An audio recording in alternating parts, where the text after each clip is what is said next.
Mississippi. That's right, man. You are locked into the most prolific, thought-provoking talk show on the web as well as on the radio.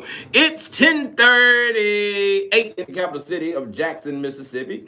And we're locked in right here to WMP, our 100,000 watt station. And you're glued into the Pick and the Polo show. The next hour and 30 minutes of informational news that you can use. All right, not that watered down stuff. All right, this is the talk show among all talk shows, baby. Often imitated but never duplicated. Don't get it twisted. All right, and I got my main man in the building today, Pastor Dwayne Pickett. Hey man, I'm glad to be here today. This is I'm glad you're here. Hey, it's good to be in the studio. Ain't nothing like being in the studio, man. We get together. I just feel the energy going on. I can feel you. It's real. You got that hat on. You're doing it this. Anybody that knows when I put this hat on, it's business. It's business time. Yeah, I don't wear this hat. Mama bought this hat, and man, she don't let me wear it no anywhere. Matter of fact, when I put it on, I said, "Where you going?" Right. To the station. To the station. But it's business when I got this hat on, man. Yeah. It's my top hat. You understand what I'm saying? I'm not a big hat guy. Right. But when I wear this one, it's serious. And some people got to get slayed. Right. And I'm telling you, my brother, I'm telling you. We are in a critical time in this city. Absolutely. I mean critical. Yes, sir. And hey, you know, hey man, I'm telling you now, I'm funny about information. Yeah.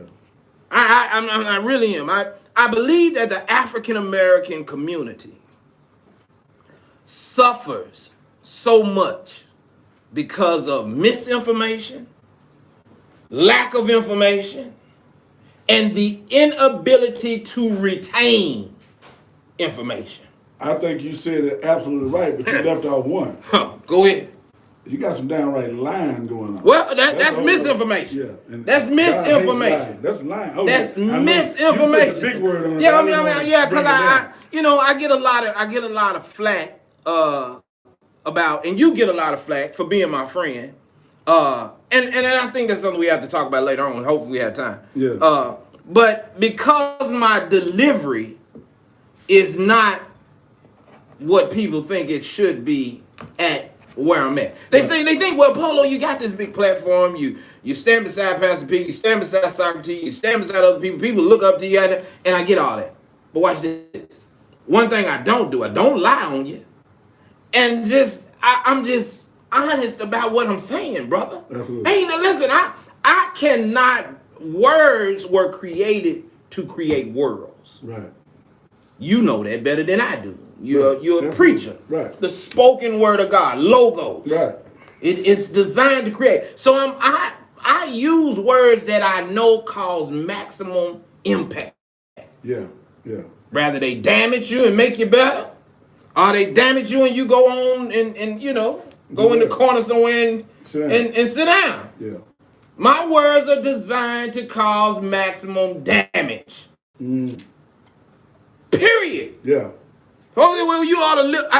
If I cause you enough damage to make you change, I did lift you up. Right. Huh?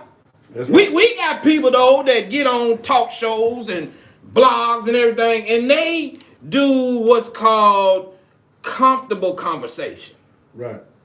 They don't ask tough questions. They don't want to rock nobody's boat. They want to stay in the safe class, in the safe group, and make sure that I'm cool with you on Monday and talk about you behind your back on Wednesday.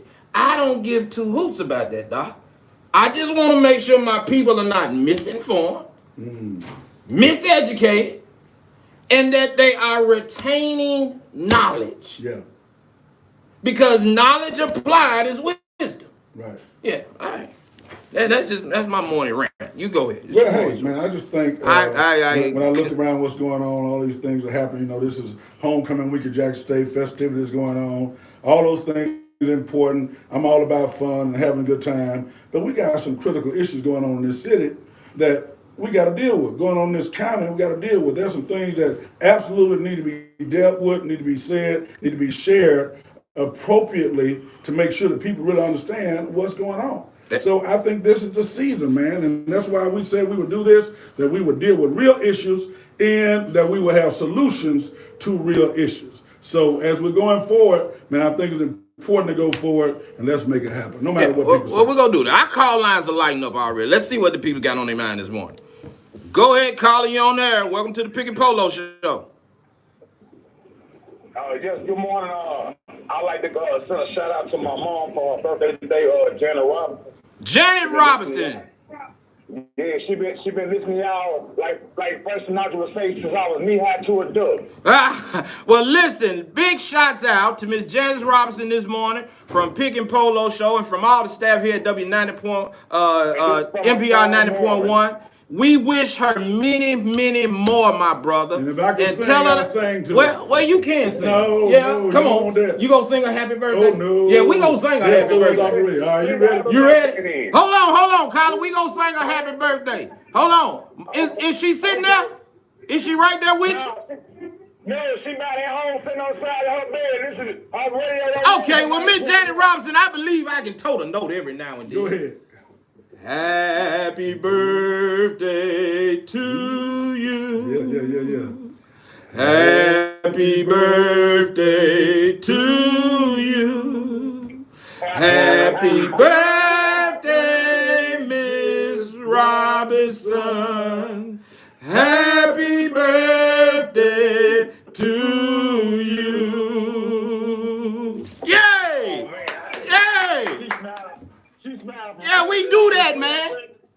Man, we do that for our listening audience, man. It's real in the field, brother. Okay. Man, y'all young players have a blessed day, man. I love y'all. Thanks. Love you too, brother. Keep it blessed, man. All right. Go ahead, caller. You on there. Pick and Polo Show. Welcome to the show. How's everybody doing? Miss Silky. Hey, baby. Baby, what's going on? I want to say this. I want Mr. Garrett and his group to have that contract. And if he don't get it, they gonna catch hell out of Silky and her group. Give that man that contract. Well, Miss Silky. And Reverend, I am not going to apologize by my choice of words. You ain't supposed to. Get like that when I'm angry. Yes, ma'am. Yes, ma'am. I get it. I understand. Well, Miss Silky, I sure appreciate that. I'm telling you, we appreciate your voice in this community. We appreciate the fact that you understand what's going on. Now, yes, I do. I'm gonna come back and talk to you and Bud because I believe we got to have a talk. Give us a holler, baby. I'm gonna do it, baby. I'm gonna do it. Listen, if the creek don't rise, I'm gonna do it. You hear me? Okay, baby. All right, sweetie. Peace out. Sweetie. Okay, peace out. Hey, I mean, and we didn't even come to talk about that this morning. No, we didn't. But it's still on people's heart. Yeah. And it's real because, I mean, you only got 2 million African-American businesses in the United States of America. Period. 34.9% of them are owned by African-American women. African-American people employ about 902,000 African-Americans. And we have an African-American council that shot down an African-American company. Now, people, if that's not friendly fire, if that don't set us back 100 years, that's amazing. I'm telling you, if that don't set us back 100 years, I don't know what will. And that's the numbers. Those are the numbers I just gave you. That ain't nothing to play with. And you don't have to be an economist or a political science degree. You don't have to be none of that to understand how crucial of a point that we are in African-American history throughout the country. Absolutely. And here's something I've been saying. I know I've said this to you. Can't remember if I said anybody else. Jon Gruden just resigned because of emails that he sent, homophobic emails, racial emails, stuff that he sent. He just resigned from a $10 million a year, whatever he as the coach of the Las Vegas Raiders. Of the Raiders, right? And we all on that. He needed to, right? Yeah, we hyped about that. If Aaron Banks and Vernon Hartley have done this to African American businesses, and even those African American businesses that was part of the original contract with FCC. If they've done that to these companies, they need to be resigning. Well, brother, listen. I'm gonna say this, and I'm gonna say it again. I don't know how much more clearer I can make it. There are only 2 million African American businesses in the whole United States of America corporation. Let me break this down real slow for everybody. African American people that own those businesses employ about 900,000, not even a million African American people. 34.9% of those African American businesses are owned by women. So men we're not doing our job. 54% of those businesses that are owned by African American people had to use their own money to start them up. But let me give you the flip side of this, and I saved it for this second analogy of why I did it like that. In saying all of that, African American people are the number one consumers in the United States of America. Correct. Now let me break this back down to all y'all that's listening in radio land and via social media. If we only have 2 million jobs out of the total population of African American people, we only have 2 million African American businesses. And the number one business is healthcare industry. Our women only make up 34.9% of those businesses. We used 54% of our own funding to start those businesses. But we are the number one consumer in the same country. How do we win? You can't win that way. How do you win, people? It's impossible. How do you win?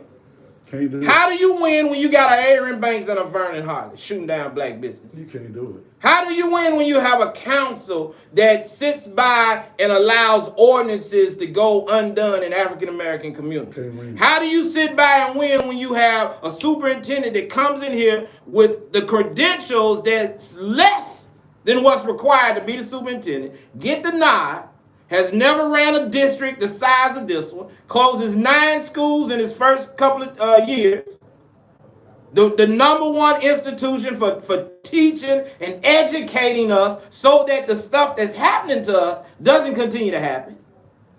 You take education out. You don't half of those schools that he closed, the children that attended those schools don't have a positive male figure in their life. Nowhere. Don't have a daddy at the house. They're single parent homes. The women are living below the poverty rate. So how do you win, black people? Can't do it. How do you win? No, ain't no. Now you don't hear the supervisors. You don't hear the council members. You don't hear the activists. You don't hear the preachers. You don't hear the pastors. You don't hear nobody putting the numbers together like that. That's real numbers. That's the monster in the room with you every morning that you wake up as an African American. And let's bring this right home to Mississippi real quick. Is nearly $16.3 billion in government spending by the state of Mississippi. Far less than 1% was spent with minority business. Went to African American. In fact, it was 0.1%, not 1%, 0.1% was spent with minority firms in total in 2009, and it's shown no difference. Not a difference in the curve in the last 10 years. Not at all. The curve hasn't changed. The medium hasn't changed. So it's across the board. So when a black council person, a black supervisor, a black whoever takes that away from black-owned businesses, they're costing us maximum damage. That's real damage. Let's see this. And I mean, it's out there. It's real. I mean, Miss Silky, she turned the knob, and we got to deal with it. We got to deal with it. But let me go on and move from what she said to this. All right. So last night, the governor gives a press conference about he heard the gunshots from this so-called high-speed chase and shootout that happened on Capitol Street. And so now everybody is on this morning bandwagon, and we're so emotional in this community. We jump on any little bandwagon that comes along. The governor said something. Now we got to do something about crime. The governor been talking about crime in Jackson. The governor been talking. All of a sudden now, black people talk. Oh, well, the governor said something about crime. We got to do. The governor been talking about crime in Jackson. The governor knows that there's crime in Jackson. The fact of the matter is the governor didn't have anybody in the sheriff department or in the police department, or did the state's attorney have anybody in the police department that was willing to work in conjunction with them on the crime that was facing Jackson. So you don't not go hear that part of the story. Okay, so Mike Hurst, before he left as prosecutor for the government, had issued some money and then tried to do business with this city and this county. But we had people that said, no, we don't want to accept that money because we don't want to take no orders from nobody about what we're supposed to do with the money. Okay? And so you don't hear that conversation in the African-American community. But now all of a sudden we have a shootout and we go demonize these young black men, and trust me, I consider them homegrown terrorists. Their ass need to be dealt with. Forgive me for saying it. They need to be dealt with in such a way. I heard somebody this morning talking about community, but ain't no such thing. You deal with the same force of violence with the same force. That's why I didn't have no pity when the U.S. Marshals went up to that house in Canton or South Jackson and got that young black boy and slapped him in the mouth for shooting that baby. I didn't have no pity for that young black boy. I did not have one pity. Everybody on social media talking about, oh, he ought to be found. No, you ought to slap all these knuckleheads in the mouth. Why they so scared when the white man come with his guns and his posse and his AR-15? Why they scared then? They ain't scared when they out here shooting up innocent people. And so this African American community has to begin to say to itself, I'm gonna deal with crime the same way crime is being dished out in my community.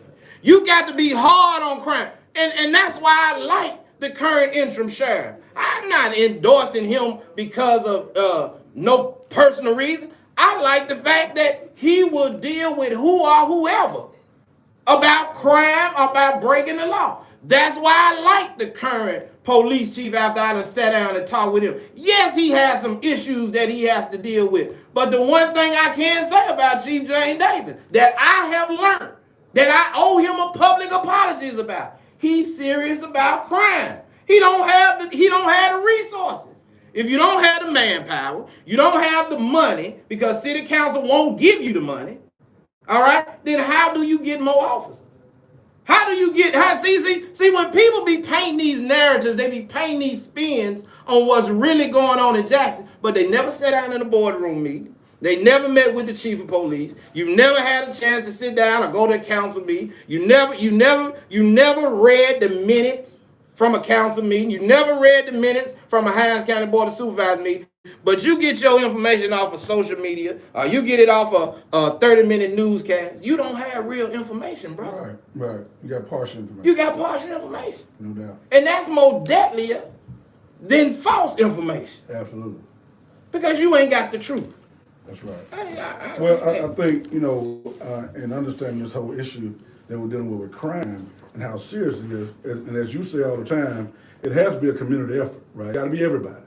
However, we've got people that are in place who their assignment is to deal with crime and what's taking place. But we can't, because it's come from the governor or from the white, it almost go back to that thing, they were ice water colder than ours. So now since he's saying it, it done got serious. It done got serious now. I'm telling you, it's been serious. It's been serious. Right? So it's been something that we got to deal with, but we got to come together and deal with. Doc, it was serious when Jordan McCoy, an honor student, sleeping in his bed over there, hadn't bothered nobody.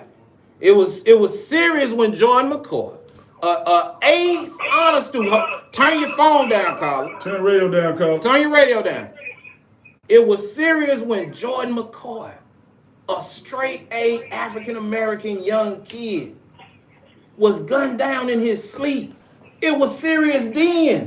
Yeah. The community didn't even flinch. Right. They didn't even flinch, man. These same people now that's talking about a shootout on Capitol Street, well, then nobody get hurt. All right? Talking about, I see Ben Allen talking about a strip club coming to downtown. Ben Allen stole more money from Downtown Partnership, and the only reason he ain't in jail, may Robert Schuller rest in peace, he did a subpar prosecution of him. Otherwise, Ben Allen would be a convicted felon like Louis Armstrong. Right. And him and a host of more. Right. All right. So when you start talking about all of a sudden now the governor said something about crime. The governor has been trying to partnership with Jackson about crime. Tell the truth, people. It's the leaders and the council that we've had in place. Aaron Banks went on the record and said, I don't want no help from the federal government because I don't want them targeting poor black communities or poor black men. Well, it's poor black men that's killing poor black men. Who else do they need to come in here and get? Right. You ain't got no Negro making $200,000 or $300,000 a year on a job going out trying to shoot nobody. He trying to stay on the grind working. Well, come on, people. Y'all think. Go ahead, Carl. You on there. Yeah, I was trying to see all these folks you was talking about. I guess you was getting false information. Excuse me? After all these people you was talking about the chief of police. I still talk about the chief of police. I still talk about him. I ain't heard one word out of the mayor from you. Not one word. What you want me to say about the mayor? Ever since you got with Pickett, you been on his nut. You ain't said nothing. Well, what you want me to say about the mayor? What has he done? All the stuff you were saying before you got with Pickett. Yeah, I still say it to him. Wait, let me ask you this, Colin. Have you not known that me and the mayor sat down and talked about all that? So what you want me to say now? So you was getting false information. No, it wasn't false. It's still true. Okay then. Okay. So what you saying though? That don't mean. It's the life. No. See, what you don't understand is if I got something to say to the man, now I pick the phone up and I call him. Or he called me before I say it. I'm still gonna say it. I'll say something about you. Let me find out something. You still there? Oh, all right then. I'm just saying. People be thinking like, oh, well, you ain't on the mayor. He ain't did enough for me to get on him yet. And if he do something, I'm gonna call him first, and I'm gonna say, hey, Anton, why, bam. I tell you what. Right. I tell you what I did do. What? I called the mayor. Somebody called me, said, Polo, I seen the mayor in Miami. He had a girl with him. What did I call you and say? Call the mayor. I said, call the mayor and ask him, was he with a girl? And he said, hey, call that door. Call that door. We on the radio. And so I called the mayor. I said, Mayor, somebody called me and said you were with a woman. And then I called you. He said, man, I wasn't with no woman. I said, well, I'm just making sure you all right. Then I called GOAT. I called the security. I said, is the mayor straight? He said, he's straight. I said, he ain't got no woman down there in his face. Ain't nobody taking no picture. I'm trying to entrap him, right? And you said, man, these folk crazy. I said, I told you though, didn't I? You sure so you see what I'm saying? Yeah. I called and checked on the man to make sure, listen, brother, somebody trying to put you in a fix up here. Right. And I'm gonna stand with you because me and you made an agreement. Right. We came to the round table and hashed out our disagreement. All right. And and the man said, man, I sure appreciate that. He said, no, brother, it wasn't nothing like that. He said, you can go back and relax. Because I was warm behind that. Yeah, he done called you about it. Sure but it's funny when people call and say, well, you ain't on the mayor. Well, guess what? I talked to him. I don't care. I don't think he gonna get mad if I say I talk to him every day. Right. At leisure. Right.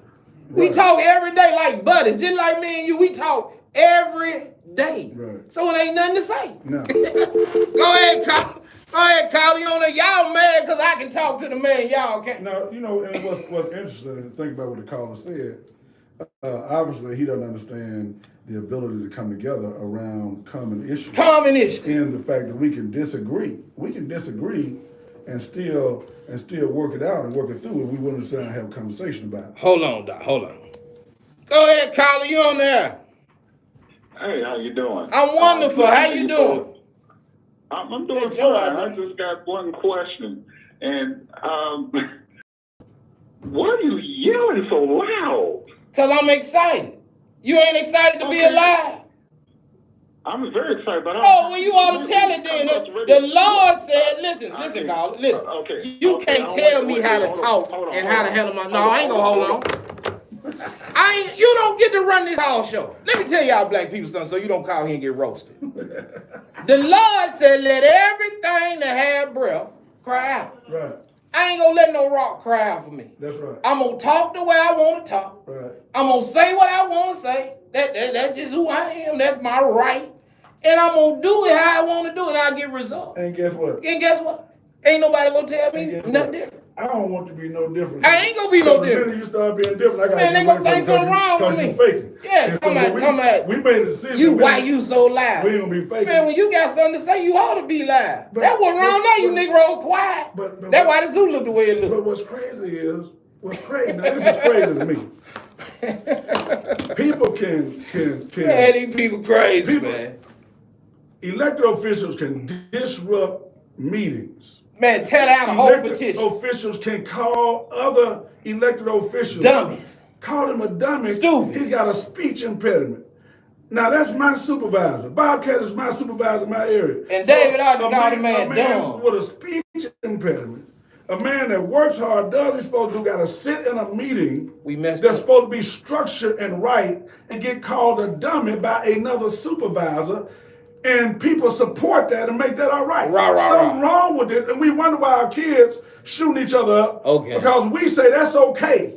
And they see it. Something wrong. And man. they see it, Doc. On the new Doc. Not only do the kids see it, hold the line, caller, but he do that at the Hinds County Board of Supervisors meeting. Then he go down to Capitol Street Grill and drink among them same young people. Then he leave there and go down in the county vehicle, go down to M-Bar, Last Call, and drink. And before they closed Suite 100 down, he was down there among 21-year-olds drinking. And at the King level, drinking. Now, after you done did all this hell, the newscast done blasted it out there for all us to see. Because white folks ain't really paying attention to WLBT and JTV. Hold the line, caller. They don't really care. They just like laughing at us. And then after all of that, you sit back and act and try to make it seem like you ain't did nothing. But that I can almost in my mind understand because we all try to justify what we do. My problem is other people who are watching that will support that as if it ain't no big deal. My daddy told me your friends would tell you when you're wrong. When I do something out of line, what you do? I call you. Call me, hey man. And when I do it, you call me. You stay calling me. I can't. My best friend called me about some stuff going on since we've been doing this, and we had a conversation. I explained to him what was going on. He said, "All right, well you straight, cause we friends like that." But we got people that would literally support. I don't even know Mr. Archie. I want you to understand something. I have nothing against, I don't even know him to have nothing against. I know what I saw a man striking a gavel in an organized meeting and tearing down stuff in an organized meeting. There's something wrong with that. And black folks sit there and said, okay. And you okayed it and got Oh, he's all right. Just pray for him. Oh my God. All right. Come Go ahead, caller, you on there. Hello. Hey. How you doing? I'm wonderful. How you doing? Okay, who is out here doing all that hollering and yelling? That don't make any sense. Okay, well, don't call then. You don't like it. Hang up. Don't listen. Don't you listen. Listen, see, that's what I'm talking about. I ain't bopping no gavel. I'm excited about what I'm talking about. And I'm going to talk about it. On your radio show. And I am paying this radio show bill. That's right. You pay That's right. See, ain't a payment behind. One thing we don't ask for nothing free over here at WMPR. You told me at the beginning of this, and I gotta stay in my lane as Pastor P. Yeah, you stay in your lane. Let me do this over here. I'm Peter. You Jesus. Okay, this time next week we'll change. No, I'm doing all the cutting. You like? Go ahead, Colin. You on there? You ain't Polo. Tell them they don't say nothing about the ignorant David Archie. Well, caller, listen. You got to understand that the people that are calling are stage calls. See, they are staged. They're calls that have been told, and hey, well, you call in and say this on Polo Show. See, I'm so far ahead of this foolishness that's what they really don't like. They mad that I was able to talk about the mayor for 4 straight years, and now we best of friends. We got a real understanding. And I ain't taking back nothing I said. Now, I done told him in private I might have You know, might have been a little too hard on you. But for the most part, me, him, and his entire staff have sat down and had a good conversation. The ones that mean something. I mean, me and Hondo, we on good grace. Brother, me and Chief Davis, we on good brother, grace. Me and you, brother, but we on good grace, man. You know, when I started this journey, Polo, it was about unifying people, right? Man, that's what we doing but over here's here. the mistake people make about unifying. I can't unify with you if you're gonna keep doing stuff that's counterproductive to the cause. To the cause. If you selling out, if you telling folks stuff that ain't true, ain't giving the whole story, if you trying to justify what you're doing, until you repent and turn from that, we can't unify under the same banner. So that's, hey, but that's the Come on, expectation. we got the People think unity comes without conflict. Real unity, there had to be some tense conversations in order for unity to happen. We got our main man coming in. Who's Come on coming in, in? man. We got our main man coming in. Where he at? He just walked by. Look right there. All right, so people, listen, community. I'm gonna take a call, but listen, I'm gonna spare y'all this. Don't call this station because you know you got the wrong guy on here to call with some foolishness. If you call here, go. Wait on my show. Okay, if you call here with some foolishness on this talk show, I'm gonna deal with you. Pastor Pick might not, because I don't want him to, but I'm gonna deal with you. Now, if you call and you got a serious question, you want to talk about it, you want to debate it, rather it's about me, with me, or whatever, I'm cool with that. But don't call with no foolishness now, because I'm gonna deal with you. I'm just giving you that pre-warning. Go ahead, call you on there. Hey, how's it going, man? It's Bud in the Circus Hill. I just want to say that I agree with what you're saying on all of it and everything, but the people in Jackson just gonna have to learn to understand. They first got to get the knowledge to understand before they start calling in about. Bud, if you would say that one more time, say that word real slow, Mr. Bud. Understand. If they can just learn to understand and get the knowledge to understand, to listen, they would better be able to receive a message. But another comment I want to say about is about the somebody asked a question earlier about where is Buddy Park. They didn't know nothing about it. But I used to work for the city of Jackson. I'm retired from Parks and Recreation and also the Water Maintenance Department. And Buddy Park is located just west of number 2 subdivision, South Wigan Road. You take a right on North McRaven Road, right before you get to the city of Clinton city limits line. Is right there on North McRaven Road. You can't miss it. It's down there where all the soccer fields at and everything. And if you notice, as soon as you pass that area down there going towards Clinton, notice the grass and how clean it is when you get on the other side down there. And also, I want to say this here about the water bill. You know, the situation with the water bill situation I've been having ever since 2019. Now, I went there last week or so to pay on my bill, and I asked them for a copy of my water bill. And she said they were going to send it out to me last Friday. And here it is, Monday, I hadn't got no big copy yet. And I called Monday, I held the phone 45 minutes before I got a chance to talk to someone. And then they come telling me if I've been listening to the news and blah this and blah that, they've been having technical difficulties about the water bill. So she told me I cannot get a bill. I said, well, ma'am, I need my bill so I can get some assistance to help me pay this stuff because I'm getting paycheck to paycheck. And once I pay my mortgage and pay all my utilities, I don't have nothing left to buy groceries. And so, I explained all that to her. She said, well, I'm sorry, sir, you cannot get a bill. And so my problem is, ever since 2019, why is it taking it so long to get a clearance to get the water bill situation straight? Don't they know the 17,000 customers in the water department used to create the majority revenue of the city, and they cannot get 17 customers to pay on their water bill. If they're not getting the water bill, do you think they're gonna try to make an effort to pay on it? Well, Bud, let me tell you this: you off by about 10,000.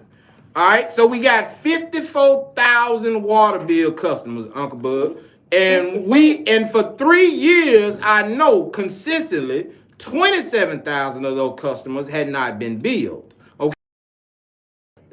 You're talking about losing right at about $4 to $5 million a year in revenue. Okay. That's been going on. Now, this is why I say, Ms. Bud, and you've been there. You know this. You know how this stuff goes.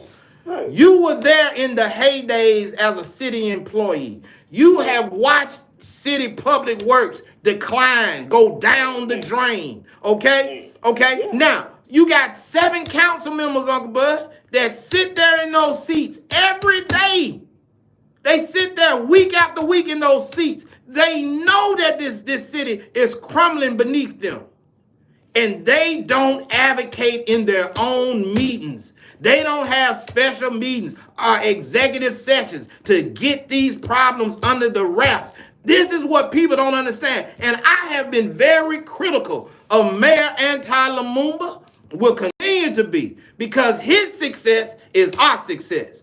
And until we understand that a lot of the issues that we face in this city are not, when you have 7 council members down there voting against the vision of the people. That's right. Then Polo, then what we need to do is get you in office so you can carry your big stick and beat the hell out of them when they don't do right.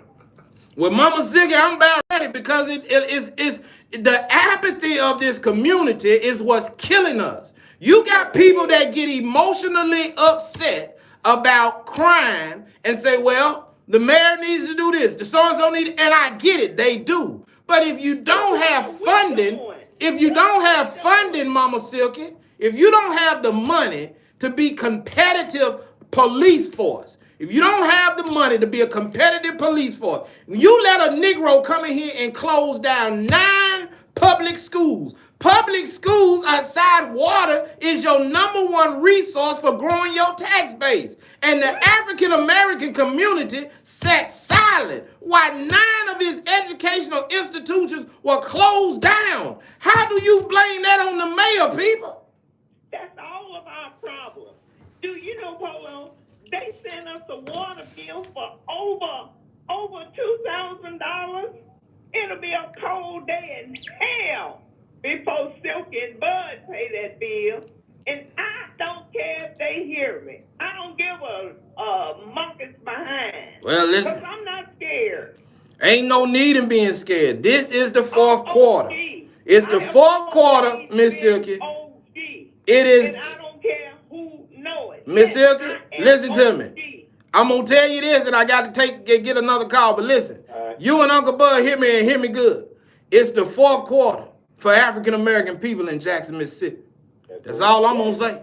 That's all I'm gonna say. It's the 4th quarter for African American people in Jackson, Mississippi. It's time for us to stop. Go ahead, caller, you on there. Go ahead, caller, you on there. Yeah, how y'all doing this morning? We doing wonderful. How you doing? One thing, I'm glad that they exposed it even more now. You remember these white folks that stole all this money from the SNAP program? They got them back on TV again. I think they're gonna prosecute them. Well, how much of that money? They gonna get prosecuted, no doubt about it. I wonder how much of that money are they gonna recover? Well, caller, that's a good question. But watch this. You know how much of that money didn't go to poor families? Not just African American families, but poor families in the state of Mississippi, period. Right. Yeah. But it's like they would just give it out to their friends. I see what a good football player that I know, Marcus Dupree, they got him tied up in that. Marcus got tied up in it. Brett Favre got tied up in it. Juanita Doty Sims got tied up in it. The question is this, though. This is the question. We know what happened. We all know now, all right?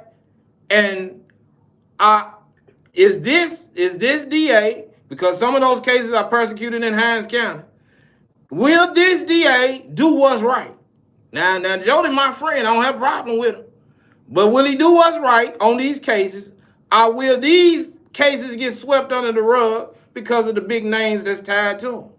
And if they are, then we need to be asking questions. We need to be asking questions. All right? And so, hey, we'll see, people. One other question I want to say about the city council. you mentioned Banks and Harley and the two white councilmen. What about these other two that you don't mention? What are they doing as far as voting on issues? Well, we got some issues going on right now, I understand, in Ward 2 with Miss Angelique Lee. But I do want to say this. Angelique Lee did vote for the FCC contract. She did vote in favor for the emergency declaration that the mayor had put out that would have secured the contract for an African-American conglomerate company. As well as Brian Gazelle gave his vote of approval for both things there. Okay, so this is what you got, caller.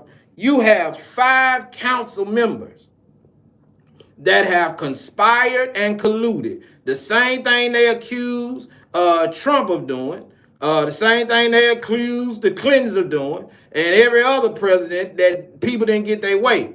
But this is true. You have council members that know that, listen, 4 to 5 votes, and we can split whatever we want to split and do what we want to do. The citizens of this city, mostly African Americans, don't have a clue of what it is that they want from their council member. And so their council member can sit in a seat and conspire with other council members that don't have the best interest of their ward or their citizens at heart. And they can create a chaos in city government like you've never seen before. And then what you see now is the results of that. The 4-3 split, the 3-2 split has been a long time scheme ran among black council members here in the city of Jackson. It's nothing new. It's just that we starting to talk about it. Been talking about it for the last 6 years. And now people, when you look around, you see the effect of it because nothing is getting done. So what happens is it allows them to be able to control and in one sense serve as the mayor. That's it. All right. And I mean, and the person that really hit me to it, I didn't know it, I didn't pay attention to it, was Councilman Banks. He said, man, if I get my 4 votes, if I get my block, then I'm gonna show them what kind of power I have. And so when you have that, now what you have is the inability for an administration to move and do the things that's best.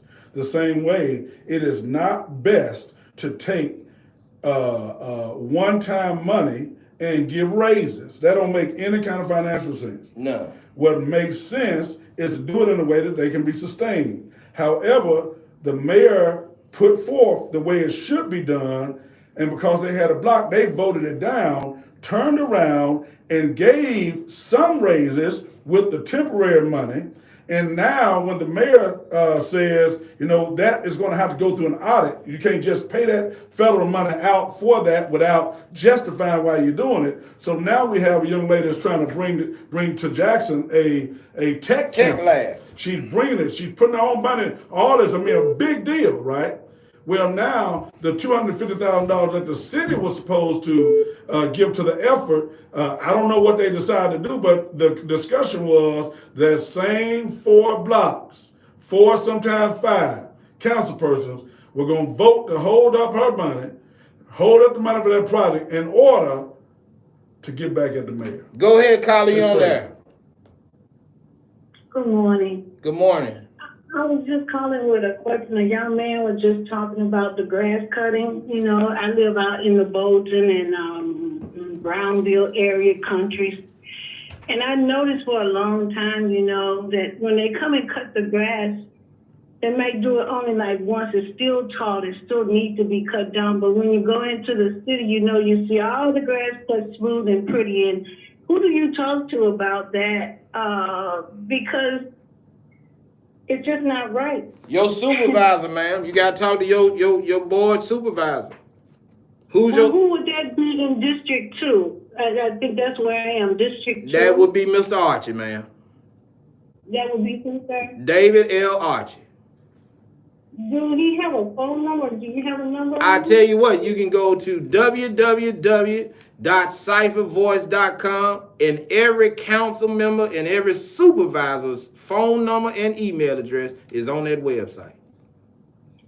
Okay, thank you. And I'd like to praise the Lord with you all because I've been listening for some months now, and I'm getting a lot of information, coming up and born in 1949 until now, and I'm 72 years old, and come back to Mississippi and kind of see the same thing, but in a different pattern. They got clothes that look like this, but we do need a lot of help and praise. Well, I appreciate it. Definitely pray for me. Pray for me. Pray for Pastor Pickett. I appreciate it. Cause let me tell you something. Jesus didn't want you broke. Jesus don't want us broke. He don't want us begging. He don't want us poverty stricken. I don't know where we get that stuff from. Jesus don't want us not saying nothing. All that. Oh, be quiet. Don't say nothing. That ain't your fight. Jesus was a fighter, man. That's the plantation mentality, man. He was a fighter, man. The plantation mentality was ingrained into our people, and we think it's ungodly to take a stand. Oh, my boy. We think it's ungodly to take a stand, man. We think it's ungodly. And so we get all emotional, we'll say something, and we be emotional, and they know we ain't gonna stay that way but for a week. And then we right back with the same thing. But listen, not on our watch. Not on our watch. Listen, well, I believe we got the hottest talk show in town. Man, y'all leave that door open now, because we got some heavy hitters. We got some heavy hitters coming in. Listen, man, we got heavy hitters in the building. Come on, man, I'm gonna get out of the way. Come on, and I ain't gonna call you no interim sheriff. I'm gonna call you the sheriff. The God says, speak it into existence. Listen, we got crime fighters in the room, y'all. We got long-time crime fighter. We got acting sheriff Marshawn Crystal in the building. Welcome to the radio show. Thanks, sir. Thank you. And we got Assistant chief. Man, you got so much brass on, buddy. Oh, wait, I'm talking about Sharp, boy. Sharp, y'all ought to see y'all assistant chief. Man, listen, it's so good to see black brothers. I'm talking about like y'all that I know are serious about this. Joe, we talk a lot when we see each other. Yeah. Marshawn, we grew up. I mean, your mama and dad and them practically raised the whole neighborhood feeding us them bologna sandwiches, ham sandwiches. I'm just saying, boy, they were cold with them ham sandwiches. You want a sandwich? Yes, ma'am, at Christmas. but listen, y'all, we got some issues. Yes, sir. Yeah. We got some misinformation being put out. Yes, sir. We got a battle that we are fighting among our people. Yes, sir. And I want y'all both to talk about, number one, Marshawn, I don't believe in people taking folks' stuff. You spoke the other night at the Rotary Club's Bill Havens, debate. And the moment you said something about federal government and things like that, partnerships, the following day we have a shootout in downtown. The governor talks about working with this city and others to curb crime. Right. That's always been there. Yes, sir. We just didn't have nobody implementing it. Yes, sir. Talk about that, and then I want Assistant Chief Wade to talk. I'm gonna sit back and let y'all. Well, first of all, let me just say good afternoon, everybody. It's a certain pleasure. Still morning. I know it's still morning. Yes, yes, I'm pushing the clock there. Well, good morning. I am Marshawn Crystal, Sheriff of Hinds County. Glad to be on the show. I'm excited to be beside a man that I've been beside for about almost 30 years. Assistant Chief Joe Wade. We've been out here on the battlefield for a long time. I came on in 1992, and Joe, I believe, came on in 1995. We have been joined at the hip ever since in our quest to bring safety to our communities. But let me just say this. You mentioned something, Polo, that's very important in this discussion about crime and how do we fight it. There's only one way to fight crime, and you have to do it collectively. And when I say collectively, I mean everybody. That means everybody in this studio and everybody listening. You have to have a holistic approach to fight crime. But guess what? It starts with your law enforcement agencies. Chief Wade and I had a meeting with the new commissioner of public safety for the state on yesterday, and some other law enforcement officials, Chief Don Byington, the legend himself, who is now the chief of the state police. And what we have to do, gentlemen, is we have to educate our citizens on whose responsibility it is to fight crime. Now, I already said it, it's all of our responsibility. I'm gonna say that again. It's all direct patrols and law enforcement engagement and activities that falls squarely on the law enforcement agencies. Now, when in respects to the terrible incident that happened downtown the other night, which could have been even more tragic the good news is we didn't lose any lives with that shootout right in front of the King Edward Hotel that went all the way down to the Edison Wathau and right on the governor's doorstep. The good news is that nobody died. But here's what I want the listeners to take away from this. Some years ago, they came up with the Capital City Complex initiative that would allow the state police to come into Jackson's downtown area and provide security efforts and visibility for the citizens in the downtown area, which would help, and I want to say this now, good initiative, it helps free up Jackson Police Department assets and Hinds County Sheriff's Department assets to go out in the communities and police, right? That the Capital City Police, the state police will be the ones who will patrol downtown. The key here is that we have to have visibility. The citizens of downtown don't really care about which agency does it. They just want somebody to do it. That's right. That's right. But they want to make sure that person, that agency is visible. So we had a really robust conversation with them on yesterday, and I made it very plain to the state police that visibility means cut your lights on. We'll say that again. You cut them blue lights on, because we're not trying to hide.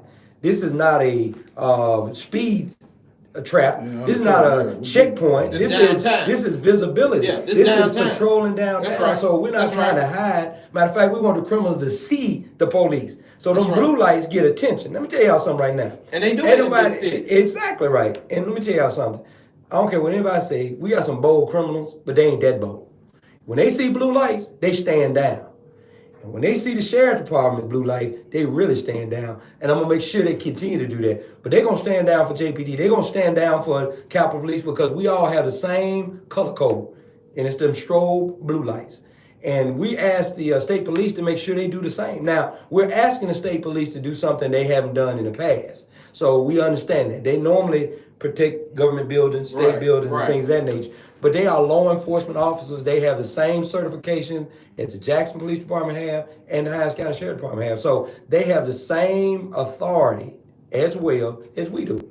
But we want people to be clear about the fact whose primary responsibility is for downtown coverage. It is the state police. The Jackson Police Department and the Sheriff Department are there to assist when needed. So we want to make sure that we're all clear on what the responsibility and roles are for these three agencies that are working in tandem to make downtown and Jackson safe. JPD, just like the Sheriff's Department, have manpower issues, and state police does too. But guess how we solve manpower issues?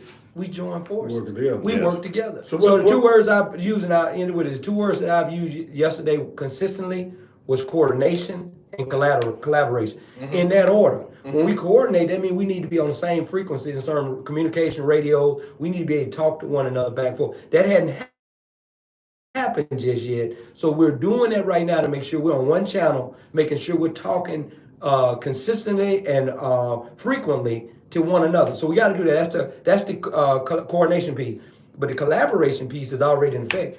The Jackson Police Department, Hinds County Sheriff's Department, under leadership of James Davis at the police department, we already working shoulder to shoulder to fight crime in Jackson. And we are not going to stop until we get this crime under control. And it takes us working together. Now that's in the greater Jackson area. But when it's specific to downtown, that is the state police responsibility now. And so we got to make sure that we are working with them to ensure that they are responsible for that area and doing a good job. But I'll let Chief Wade talk a bit about that as well. Okay, first of all, thank you, Pastor Pickett. Thank you, Polo. Appreciate what your brothers are doing. It means a lot to this community.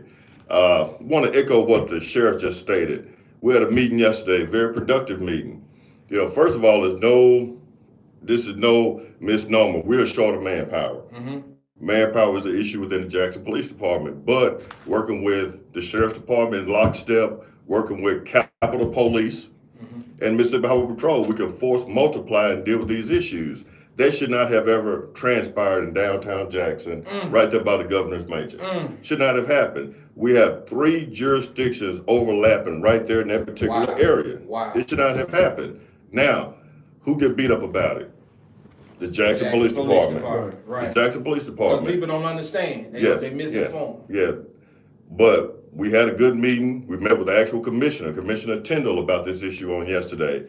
They stated they're willing to work with us, but we need that. We have about 290 Jackson police officers, 290. You know, I remember once upon a time we were at 525. Strong. 525 strong. You saw us everywhere. Yeah, we're working to get those numbers back up, but we have to be honest with ourselves. Being a police officer is not a very popular job right now.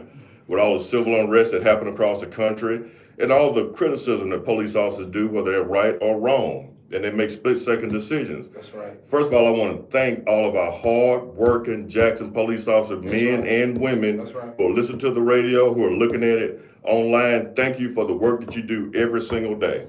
Well, you know, Joe and Marshawn and Polo, I think one thing, I've been echoing this, and people never want to hear this, but you can't expect to get better services and be unwilling to make some sacrifices. Yes. So to think that we can get back up to 525, to think that we can pay officers what they need to be paid, pay sheriff department people what they need to be paid, and not increase taxes, in my mind, is ludicrous. It makes no sense to think that that's going to happen. And I say this, and I know sometimes we disagree about it, but if a house in Clinton the same size in Jackson, they pay $30,000 to $50,000 more for it than what we pay here in Jackson. It's a reason for that, but now what you can see is their property value stays up. What you can see, they have enough officers, all these things in place. Why? Because we got JPD officers, sheriff department officers that leave Jackson and go to those outlying areas.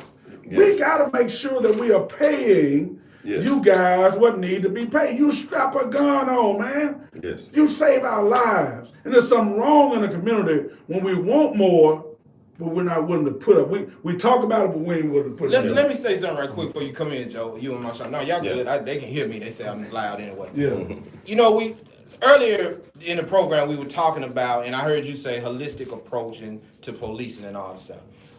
Let me get this guy. Hold the line, Colin.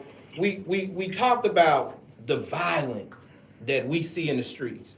And you have some people that believe that, well, there is an easy way to handle violence. I understand criminology because I've been inside an institution. I understand it because I've studied it. When you have violent criminals, the force that you deal with them with in curbing that has to be as violent as the force that they're putting out. Would each one of you agree with that? Let me address that, because one of the things I try to do, and much like Chief Wade, what we try to use is, as they say, an academic approach to this, right? We got a different kind of crime element going on in our environment now. That's right. So as an instructor over at Hines Community College in Criminal Justice, what we look at is the models that work, right? And one of the models that work in order to defeat crime, there's only two models that govern criminal justice. That's right. That is the crime control model and the due process model. Let me tell y'all, ladies and gentlemen, we have exhausted the due process model, okay? When crime rates skyrocket like they're doing right now, that means we're too much concerned about being touchy-feely with criminals, okay? I'm gonna say that now. This massaging them and comforting them, that is why crime has skyrocketed in urban America. That's right. And I'm gonna tell you this right now. That's right. The call for crime control is now. We got 115 people dead in our capital city. Due process has ran its course. Mostly. We, the Jackson Police Department, the Hines County Sheriff's Department, are committed to that crime control model. And we can do that, ladies and gentlemen, without violating anybody's rights. Okay? The fact of the matter is, this system is set up to penalize people who violate the law. Why do we punish them? Because we don't want to do it again. We live in a civil society. In a civil society, that means you got to follow the law. And if you don't, we become uncivilized. So the way we keep people in order, because there are people who are out there who are barbaric. I'm going to say that. Barbarism is still alive in our communities. And you see it every day. When you shoot a baby girl that just graduated from Murrah High School, a year after my baby graduated, at a gas station with an automatic weapon, ladies and gentlemen, that's barbarism. And barbarism can only be met with equal force. That's it. And equal force means we cut that barbarism out of our civilized society. That is where the gatekeepers come in. The gatekeepers are these folks with badges and vests and guns who put their lives on the line to keep the animals off of humans. Animals mow down babies with automatic weapons. I'm telling y'all right now, this safer, softer approach they talking about to dealing with criminals, we got to cut that out. And that's what's getting ready to happen in our capital city. I can't say that enough. And I'm agreeing with my cohort over here, Chief Wade. We got to make sure that we are keeping our folks uplifted. Our office, and I want to echo what he said, I commend every member of the Hinds County Sheriff's Department, male and female, that's out on this battlefield fighting to keep our community safe. But we got to do more than thank them. We got to compensate them properly. One of the things I did as soon as I got in office, they was telling me that our previous administration, who I have the utmost respect for, the leader that I end up replacing, there's no replacing Lee Dan Van. He is my friend. But they were going to settle for a 2% pay raise. As soon as I got up there, I said, that's insulting. 2%? Really? These folks got to feed their families. So I said, we're not taking nothing less than 5%. And I got a unanimous decision from the Board of Supervisors to increase their pay by 5%. But we ain't finished. We're ready to use that COVID money, y'all, to raise all of our police officers' salaries. Just like the city did. We'd already been talking about it in the county. The unfortunate part about where I sit as a sheriff of Hinds County is I don't have direct control over my budget. The budget is controlled by the Board of Supervisors for the entire county. I'm very clear about that. That has been the way. It is what it is. I'm not in here criticizing, but I'm just telling you, I got relationships with a board right now, and I'm telling y'all, say what you will, relationships matter. Yes, if you're going to get anything done for your constituents or your personnel, you had better have relationships. These folks run around kicking the prick and going against the board and doing all that kind of. Let me grab this call. We got them wait. Go ahead, Carly, on there right quick. Good morning. How y'all on today? We doing good, sir. Thank you. All right. Last week, up the street from where y'all at today, we had a shootout, and the shootout was up there. Those guys hanging out the window, shooting at each other in broad daylight. This happened at 11 o'clock. So they had to close the business. They closed half of Robinson Road down for about 2 or 3 hours. So that stopped business for coming up here. That stopped business at the store. They just stopped business all the way around. And then one of the suspects, they ran on my property, bleeding and everything, time I called the police. Bodies was laid out, the news, you didn't hear nothing about this. So this is not the first time you're talking about downtown. You know, it gets me that people are always talking about downtown. What about in the inner city? What about the people that work every day? And I see this every day. What about on Robinson Road, where I work it every day? Don't the police come back here? I've been up here over 20-something years. So I hear all the good talk that you guys talking about, but it's not working. It's not really working. I talk to people every day. They don't care about crime. They don't care about going to the penitentiary. They don't care about going to jail. They don't care about none of that because they know when they go to Hinds County, they can talk on the phone, they can sell their dope, they can do everything they want to do. But they know when they go to Madison Rankin County, they can't do that. So I'm trying to understand, I hear, and Pickett, you know me, and you know how I stand. And I don't know Polo, but Pickett, you know me, and you know how I stand, and you know what I stand for. So I'm hearing all this talk. So are y'all gonna keep talking about, are y'all gonna do something and get out here? Because when I was coming up in the 80s and the 90s, the Macmillan, when you hear about the Macmillan boys coming, you're gonna get down.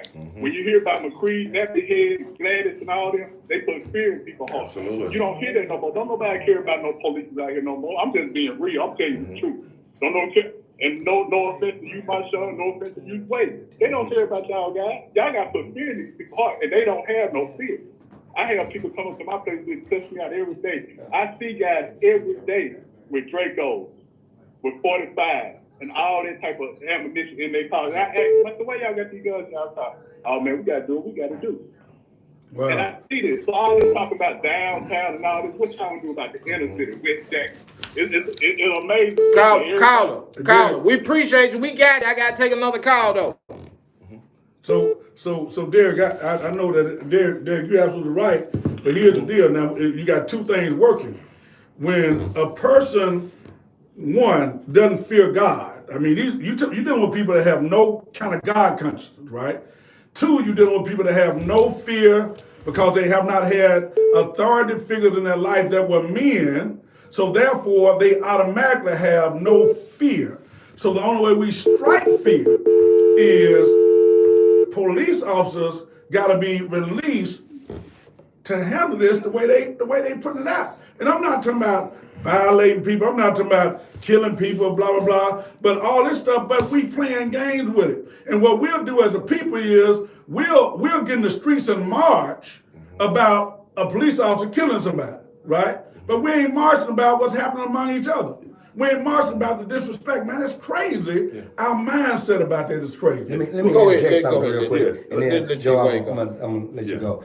The caller in response to Derek's concerns, we want to be very clear about this. The reason why we came to this show today is make sure they know that we are focusing on the regular community, right? Mm-hmm. That's why we put the state police downtown, Derek. So we don't have to expend our resources policing up downtown. The state got that right now. Mm-hmm. So as long as they do their job, you're going to see us more, and we ain't going to be just talking the talk. We're going to walk the walk. And the McMillan boys that you were referring to, I'm one of them. I want to be very clear about that. I did it for 21 years. So I want you to understand that mentality is back in the sheriff department. So I'm always like this, and I want you to be very clear about this. I'm a shower, not a talker. I can show you better than I can tell you, Derek. So you will see a change in the perception of the Hinds County Sheriff's Department, because it's going to go back to the old days. And what you just said is they don't have to have fear for law enforcement. Let me tell you what I know they got fear. They got fear of being in their cage. And I'm going to tell you right now, especially the one over in Madison and Rankin County, I want you to understand, we got knuckleheads out there telling Jackson Police Department and Hinds County Sheriff Department, y'all got to field release us because you ain't got no room in your end. That's fine. I got other ends around Hinds County. They in Rankin County and they in Madison County. And I want the criminal element to listen to what I'm telling you right now. The first call I made when I became the sheriff, I called Brian Bailey in Rankin County. That's their sheriff. I called Randy Tucker in Madison. That's their sheriff. And I say, look, I got a problem in my jail right now, but I understand you got vacancies. And I got some people I need to put in those rooms you got on. And you know what they said wholeheartedly? They said, bring them on, we'll take them. Let me tell you the greatest fear, Pastor Pickett, for a Hinds County criminal is to be in a Rankin County and a Madison County jail. I'm gonna make sure I get them in there. And let me tell you something. If we had to fill up Rankin County, we had to fill up Madison County, I will get my transport van and run them 55 North all the way to Holmes County, because Willie March is my friend Willie too. Gonna take and I'm telling you right now, this notion of you ain't got nowhere to put them, I'm going to get the funds to be able to pay for them to stay at somebody else's jail.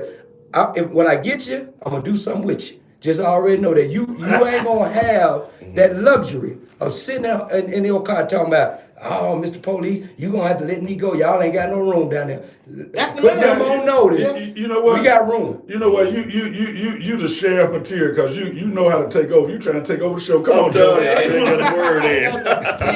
He own it, man. He own it like he want it, y'all. Look, I just want to say this too. I remember Mr. Gladney. I came on in the 90s. Yeah. But the way we police now is different. We Man, have to say that police again. differently. Yeah. We have body cameras on. Willie glad to knock you upside your head. Yeah. That's right. We have body cameras on. We get complaints every day simply about how officers talk to me. people. They had an attitude with me. So we can't deal with them the way we used to deal with them. And we have to be aware of that. But let me back up a second too. And I want to repeat this. I think every Jackson police officer deserves a raise. Yeah. Every right. Jackson Everyone. police officer Amen. deserves Amen. a raise. Amen. Secondly, we should be the highest paid officers in the state of Mississippi. Amen. Yes, sir. All right, let me make that clear. The capital. First of all, thirdly, because we answer the most calls for service of any agency in this state. We answer between 13 to 15,000 calls per week. Per week. Can you put that number together? 13,000 to 15,000 calls for service per week in the Jackson Police Department. That's a lot of wear and tear, emotional stress and strain on our police officers. But guess what? They're out here putting in a good fight every single day, putting their life on the line for people that they do not even know. So I want to back up and say that clearly so all our police officers can hear me say that But today. that gives another understanding, because now you got to understand why a police officer that's in Jackson can get a job offer in South Haven. Yes. And run to South Haven, right? Or run to some Absolutely. other place where you ain't dealing with 13 to 15,000. After they get trained by JP. Right, after they get they ain't no shootouts. Maybe 5 calls. Ain't no shootouts going on every other day around there, right? So you understand that. But I believe if we get this pay up, Yes. and if we get some appreciation and treat people and really honor these guys, I believe that calling will bring them, man. I think we can get them. Let's take a call here. Go ahead, Kyle. You on there? Why is all the bombs in Jackson, Mississippi? All the homeless people's in Jackson, Mississippi. Let me answer that. Nowhere else. He was just here. Let me answer that. They standing up with signs and everything. Okay. They go to Richland, they jump on the Jackson. Oh, we got an answer for that. We got 2 answers for that, sir. Come on, Marshawn, let's do it. Let me ask, just Sheriff, let me answer that question. First of all, we are the capital city. I want to be very clear about this. I want people to stop comparing us to these other smaller communities, these bedroom communities. What the chief just said is he get 13,000 calls a week. There's only one other municipality in Hinds County that even got 13,000 people. And that's Clinton. That's Clinton. And that means we got 6 others that don't even have that many people. They only had 10,000. And you want to compare Byram to Jackson. Byram ain't got enough folks. Our wards in Jackson are larger than Byram. So, but you have people out there, and same thing with Madison. Madison got 15,000 people. Pearl might have 20-some thousand people. My point is, stop comparing these folks to. I'm saying that to say this, is that we are the capital city, but based on that declination, caller, we have to have social services in this city. The rest of them don't. It's a federal mandate that you have to have social services for a large urban environment. That means we have to have what? Homeless shelters. We have to have mental health providers. We have to have state agencies. None of those other cities have that, have to have that by law. So guess what they do? They take their homeless, they take their mental health folks and drop them off in the city of Jackson. So that's the wrong way to handle this. But listen though, and I'm telling you. So we ran this deal where we took in every homeless person wanted to be, got them licensed, got them driver's license, got them IDs, got them jobs, so forth and so on. And administration way back then sued me and made us shut it down. That's a whole nother conversation. But many of those homeless people are from outlying areas all over the state of Mississippi. Exactly. And so when we talking to them, they say, "Yeah, I'm from Picayune." And I'm like, "You from Picayune? So why are you here?" "Well, I got in a little trouble. They put me on a bus. Say, as long as I don't come back down there, put them on a bus and bring them to Jackson. When I tell you, I ain't making this up. So now you got this. They sending them down here, and they doing this, and they know what they doing. It's on purpose to maintain what they want to maintain. Yeah. And it's under federal decree. I want to say that again. We are required by law, by federal law, to have these type of agencies. But here's what we have to do. We got to start holding these other outliers accountable when they just dropping off their folks in our city. That's why I say we're going to have a major roundtable, Polo, with these other elected officials throughout our metropolitan area. But guess who's going to have to hold them accountable? The state. We are, let me say it again, we are the state capital. Let me say this to the guys, because I know we're going to run out of time. I want y'all to think about this. One, I want you to hear me on this. This is our capital city. This is the only capital city in America that the state don't assist financially in a major way. If you go to any other state, and why is that? You gotta ask yourself. Now, what's the difference between the capital city and the state? You shouldn't have to think about that very long. This is a very blue city in a very red state. And that red state is causing us to hurt because of politics. I'm gonna say that, and I'm gonna say it openly. What we need to understand is this shouldn't be about politics. This should be about the state of Mississippi.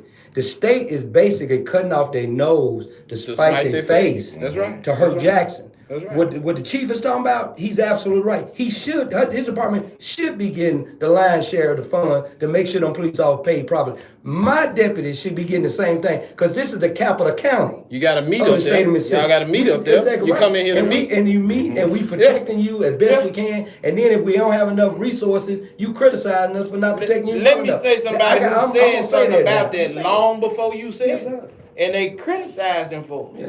And he's dead and gone. Frank said that long before he died. He don't take a rock beside Frank said, listen, out of all the money allocated to the state, earmarks and pork barrel spending that's going on, why is it always finding its way to North Mississippi, down to the coast? He said when them people were coming here, them legislators, and Frank was holding them roadblocks and stuff, he wasn't doing that to really pick at them. He was letting them know that what I had said, do y'all see how uncomfortable this could be if I don't have the money I need to keep you safe? Man. Do you not understand? But that goes back to what we standing on. That goes back, there's a reason why that's able to happen. There's a reason why you got council people having backdoor members with state people and state elected officials who don't want to deal with the mayor because he ain't gonna bow down to them. So they go have their back, and this thing is so convoluted and messed up, and all this stuff. And so sometimes these people in this, whether you red or blue, ain't a big deal to me as much. I'm a biblical independent. However, you can't tie the money in and control me because I need you, and that's what's happening. And that's what happens to people that's poor. People are able to come in with resources and say, I'm Big Daddy Warbucks, but now you do this, I can do anything I want to. And we seen it happen in Jackson State. We seen it happen all over the state. It's crazy. Do what you want to do. Use us how you want to use us. Treat us how you want to treat us, because you bringing something in. Something wrong with that. But that's what they do to people that's in poverty. Joe, I know you got something. I mean, my son. The sheriff is, I'm sorry, Sheriff. The sheriff is a politician, man. Don't forget it. Look, I'm still way past back on the homeless issue, right? Yes. It's not against the law to be homeless. We understand that. I met with an individual from Stewart. They're estimating we got about 3,000 homeless individuals within the city of Jackson. 3,000. Wow. But the issue that we're faced with, a lot of those individuals suffer from mental illness. Mental illness. And not against the law to have a mental illness. No, so we have to take a holistic approach to deal with these individuals. They don't deserve to go to jail. They need help. They need assistance. So I wanted to plug that in before the sheriff got back started. No, I appreciate it. Hold on, Sheriff. Go ahead, caller. You on there? Okay, first of all, I want to say good evening. Polo, I highly commend you. You're doing a phenomenal job. Marshawn and Crystal, you do have my vote. Thank you so much. But I would say this right here. I'm not against police officers, and I applaud to what the guy called in, I guess, a couple of minutes and said about the shootouts and stuff. I think one main thing that they'll have a whole roadblock on the street checking for driver's license and insurance. When you got all these people out here who done murdered, selling drugs, auto theft, and everything else, and y'all got a roadblock in the neighborhood trying to check their insurance and driver's license? Really? Right. Well, let me answer. Carl, I certainly go ahead. I appreciate your support first and foremost, and I appreciate the position that you find yourself. Thank you for calling. I'm gonna let him answer. Thank you. Okay. On the other side of the roadblocks, but let me just say this: what we're doing right now, and I'm certainly at this point speaking from the sheriff department and the Jackson Police Department, we are doing what they call safety checkpoints. I want to be very clear. We're not looking for necessarily IDs and insurance. We're looking for illegal guns. I want to be very clear about that. And it's those safety checkpoints that's going to help us determine if they are in that vehicle with a convicted felon. That's a program I have instituted the day I took office, Polo, is that these, let me tell you something, guns don't kill people, people kill people. And people who have convicted felons cannot by law carry a firearm. So we know that most of the crimes that are being committed are by people, repeat offenders and convicted felons. So we already know that formula gonna work. If we can get the guns away from the convicted felons, we can decrease the murder rate in the city. But let me say this, going back to what Joe just said, in terms of the whole holistic, remember I started with that, the holistic approach to fighting crime means that you gotta have a 21st century crime fighting plan. What does that look like? That means we have to reallocate resources to bring in mental health providers. We got to bring in social workers because this is bigger than just folks committing crime. People have issues. There's a poverty equation to this. There's a mental health equation. There's an actual health issue, period, where kids are not being nurtured, right? They're not being fed. I mean, you got a lot of problems going on. And guess what police officers don't do? We don't do mental health. We don't do social services. But they deal with it. We have to go out to the scenes. So that means we gotta have those partners with us, and that's what we gonna do. I want to say this on y'all behalf. You got 3 minutes, bro. Listen, when caller calls in, and I love that caller, I know who it is. But what I want the community to understand, you might be inconvenient by pulling out your driver license and pulling out your insurance card. But let me tell you something. That criminal, that person riding with that 223 or that Draco or that AK-47, Thank you. His heart drops when he pull up on that safety checkpoint. That's right. Do you hear me? That's exactly right. His heart drops. Exactly right. And 9 times out of 10, if you a good lawman, you gonna notice something in his demeanor or his behavior that's gonna give you further cause without violating any right to search that vehicle. Okay? Yeah. See, our community don't understand. That's why we got to have a conversation about this. Now, what you doing now, you doing police work. Okay? Yeah. And then when she talk about people committing murders and stuff, well, y'all know who committed them, call in. it. And, But then, you know, And tell the folks who committing them so the police can do their job. real quick, and this is the last thing I said with the caller, just know when you passing your ID out of the one that's a good citizen to prove that you're operating that vehicle legally, there's somebody 3 or 4 cars deep behind you that's turning around trying to avoid that Trying to checkpoint. run, man. And Joseph Trying to Wade run, man. and the Jackson Police Department got a chaser to go get them. That's Right. So that they're trying to avoid what we're trying to put in place That's right, to man. capture them. And that's why I say that's why it's important. Well, listen, y'all, we got 1 minute. You got something, Joe? Well, just those safety checkpoints. We're looking for those violent offenders. That's People right. we have violent warrants on. That's right. We're not looking for somebody trying to get home, somebody trying to make a living. exactly We right. know the difference. That's exactly We're trying to get those That's Dracos, those assault rifles, and the trunk load of dope off the street. That's Those are it. why. That's the reason we're out there. Listen. Hey, man, we have had a great show today, man. You've been locked into WMPR 90.1, the 100,000 watt channel with interim sheriff Marshawn Chrysler, assistant chief Joe Wade, Pastor Dwayne Pickett, all of the WMPR staff, man. Bless up, people. Keep it locked right here to WMPR 90.1. Brother Adams gonna take you on out of here. We out, man. Church. Oh, no,